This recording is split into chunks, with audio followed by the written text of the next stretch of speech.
पर आजकल के जैसे गुरु निकल आए वो देखने के बाद में समझ में नहीं आता है कि गुरु के लिए क्या कहा जाए। पर उसकी भी पहचान है, गुरुओं की पहचान है कि किसको असली गुरु मानना चाहिए और किसी को नकली। जो आपको अनुभव दे वही असली गुरु। ये नहीं कि पैसा दे और ये डायमंड निकाल के दे, ये गुरु नहीं हो सकते। ये तो तमाशखोर है, या कहना चाहिए ये अपने दुकानें खोल रखी। गुरु वही है जो आपको अनुभव दे, और जब ये अनुभव आप में प्राप्त होता है तो उसको स्वीकार्य करो, स्वीकार्य करके उसमें बढ़ो, उसमें पूर्णता आप लाओ और फिर उसका बढ़ता लाभ देखो। उसके उलट वहाँ पर प्रदेश में देखा मैंने कि किसी ने अगर कोई बात कही कि ऐसी है तो पहले उसकी सिद्धता दो, पहले उसको साइंटिस्ट को दो। अब वो साइंटिस्ट पार है या नहीं है, उसमें कितनी क्षमता है या नहीं, वो समझ सकता है कि नहीं, इसके लिए वो समर्थ है या नहीं, ये नहीं देखा जाता। किसी ने भी कुछ बात कह दी उसके पीछे लग गए, फिर उसको दोहरा करके दूसरा आदमी कहेगा कि नहीं नहीं ये नहीं, इसमें ऐसा है। तीसरा आदमी कहेगा कि नहीं नहीं नहीं ये जो है चीज़ इसमें ये गड़बड़ है, ऐसा है वैसा। क्योंकि उस अभी तक आत्म साक्षात्कारी वो लोग नहीं, और उनमें वो संपूर्णता नहीं है। तो इस तरह का जब तक आप में एक पूरी तरह से जीवंत अनुभव ना आए, जब तक आप उस अनुभव से पूरी तरह से प्लावित ना हो, मतलब नरिश न हो, तो आप अधूरे हैं। और अधूरे होने पर आपको कैसे समझ में आएगा कि ये सत्य है या झूठ है। ये बुद्धि की जो चक्कर है यही कम करना है। जब हमारे शास्त्रों में ये बात कही है तो वो सत्य ही। अब नानक साहब ने गुरु ग्रंथ साहब जो बनाया वो सारे रियलाइज सोल्स पहुँचे हुए लोगों की कविताएं ले करके उससे बना। अब उसको पढ़ी जा रहे ये भी बेकार बात। उसमें क्या लिखा है वो समझने की कोशिश, उससे फिर वो आत्मसात होगा, हमारे अंदर बसेगा और हम उसी के सहारे उठ सकें। तो अब आपसे मैंने दो ही बात बताई, सीधी सीधी बात, कि जो कुछ भी ऋषियों ने और गुरु ने बताया उसको प्रमाण मान लेना, क्योंकि आप अभी तक इतने प्रवीण नहीं हैं, आप इतने पहुँचे नहीं। फिर उसके बाद दूसरी बात कि आप प्रवीण होने का प्रयत्न करें, उधर अग्रसर हो, आप प्रवीण हो जाए, और प्रवीण होने पर फिर आप पड़ताला इसका लें कि है कि नहीं। ये तो एक हिंदुस्तानी के लिए हुआ, लेकिन मैंने ये देखा है कि परदेसी जो आपके भाई हैं ये तो बड़े जल्दी पार भी होते हैं और ये गहरे उतर, क्योंकि इनके अंदर गहराई आ गई, हमारे अंदर गहराई नहीं आई। हमारे गुरु ने ये कहा, हो गया काम खत्म, ये फलाने कह गए काम खत्म, श्री राम ऐसे थे काम खत्म। अरे भाई, उनके नज़दीक तुम कहीं गए कि नहीं, उनको समझा कि नहीं, उनको अपनाया कि नहीं, उसके अंदर से आपको क्या प्रेरणा मिली। बस भजन गा रहे हैं, चीख रहे हैं, चिल्ला रहे हैं। ये बड़े बड़े संत साधुओं ने महाराष्ट्र में खासकर और यहाँ भी ये कहा कि आप भजन गाते रहो। एक उन्होंने वहाँ वारकरी पंथ निकाला, हर जगह पंथ निकले। बेचारों को क्या मालूम था कि ये इंसान इतना बेवकूफ़ है कि उसको कुछ दे दे तो बस वो यही करते बैठे रहेगा। वो तो संत साधु थे, उनको क्या मालूम कि ये गहरा नहीं उतरेगा, इस पर विचार नहीं करेगा, इस तरफ अग्रसर नहीं होगा, तो बस उसी की चीज़ चल पड़ी। अब जिसने जो कुछ लिखा वही चीज़ चल पड़ी। अब जैसे महाराष्ट्र में मैंने बताया वारकरी पंथ है, तो 1 महीना वो लोग जाते हैं पैदल, बदन पर वो फटे कपड़े पहनकर। पता नहीं क्यों, कहाँ, ऐसा तो कहीं लिखा नहीं होगा। वहाँ महीना भर जाते हैं और वहाँ रहते हैं पूरी समय। वो क्या कहते हैं आप लोग, पता नहीं उसको, पर झांझ बजाते बजाते पहुँचते। अब वहाँ पहुँच कर के 1 महीना रहते हैं, उसके बाद वो सोचते कि हमने तो भगवान को पा लिया। ऐसे थोड़ी बताया था, उन्होंने तो ये बताया था कि इधर-उधर चित्त जाने की जगह तुम परमात्मा का ध्यान करो, परमात्मा को याद करो, उनका नाम स्मरण करो, क्योंकि उससे जो है तुम्हारा चित्त इधर-उधर नहीं जाएगा।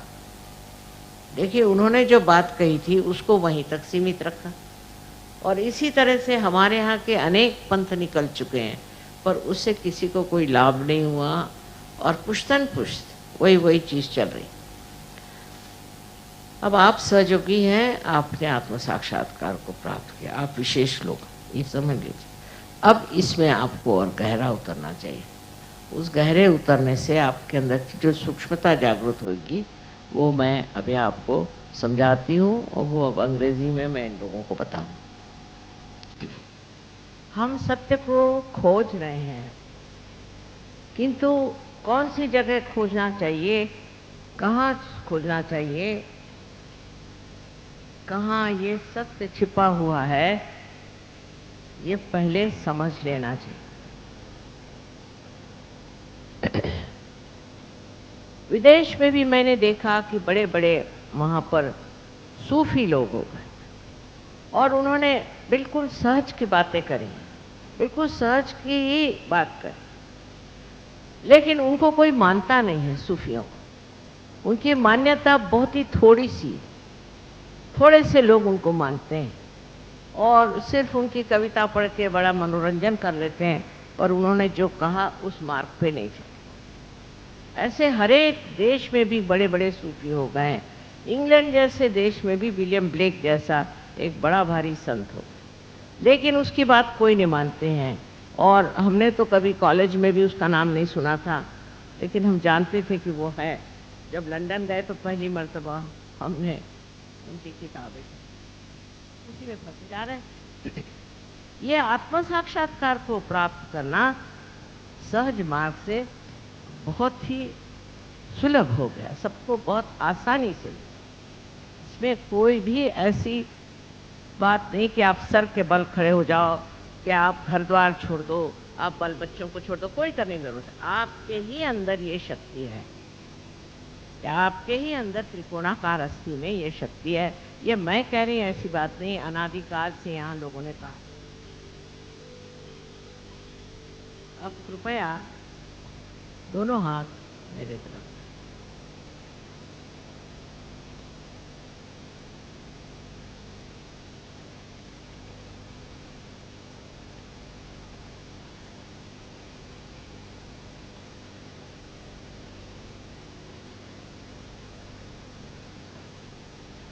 अब ये हाथ मेरी ओर करें और ये हाथ राइट हैंड आपके तालू के ऊपर, जो कि एक पहले स्निग्ध हड्डी थी यहाँ बचपन में, उसके ऊपर ये हाथ।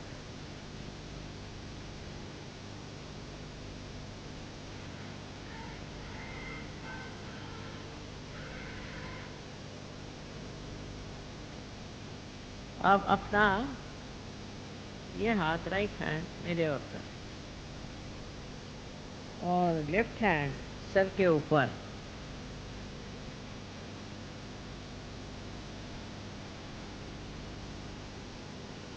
फिर से तालू पर ऊपर रखें, आधान पर, माने उसके ऊपर नहीं रखना, आधान पर में। देखिए अब इसमें से कोई ठंडी ठंडी या गर्म हवा आ रही है क्या, बयार आ रही क्या?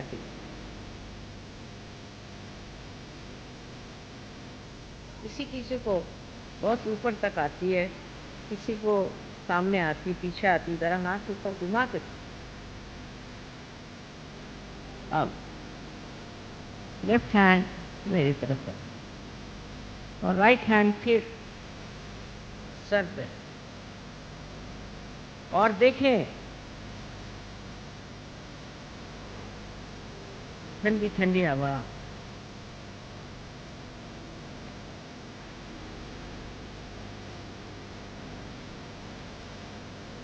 अरे हो सकता है गर्म आ रही है,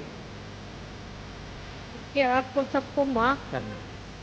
आप सबको माफ कर दीजिए। अगर आप माफ नहीं करते हैं तो गरम गरम हवा आएगी, और माफ नहीं करते तो करती क्या है आप? कुछ भी नहीं, अपने को सता रहे हैं। तो फिर सबको माफ कर दीजिए, वो ठंडी ठंडी हवा आएगी।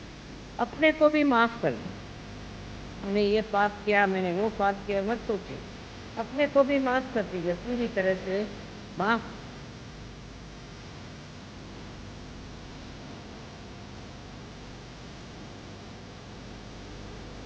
अब दोनों हाथ मेरे और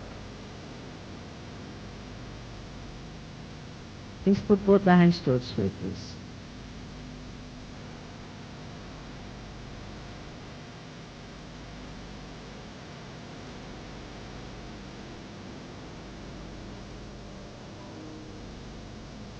अब जिन लोगों के दोनों भी हाथ में ठंडी ठंडी हवा आ रही या गर्म हवा, वो दोनों हाथ ऊपर कर,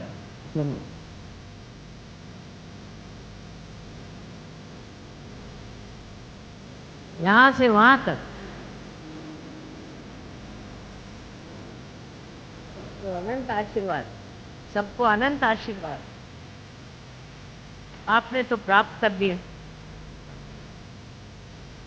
आपका बीज तो प्रस्फुटित हो गया, अब इसके वृक्ष बना, और इसके इतने वृक्ष जितने आप लोग हैं बन जाए तो फिर क्या करें? तब फिर ये कलयुग कितने दिन टिक सकेगा? सत्य युग तो आ ही रहा है, लेकिन उसका अभी प्रकाश पूरी तरह से फैला नहीं। आप ही उसके प्रकाश देने वाले, आप ही लोग हैं। और मुझे पूर्ण विश्वास है कि आप लोग सहजों को फैलाएंगे। हर एक आदमी एक एक हजार आदमी को पार कर सकता है। हर एक औरत एक एक हजार औरतों को पार कर सकती है। और सबको चाहिए कि कोशिश करके और पार करें, लोगों को पार करें, माने आत्म साक्षात्कार। आप सबको मेरा अनंत आशीर्वाद।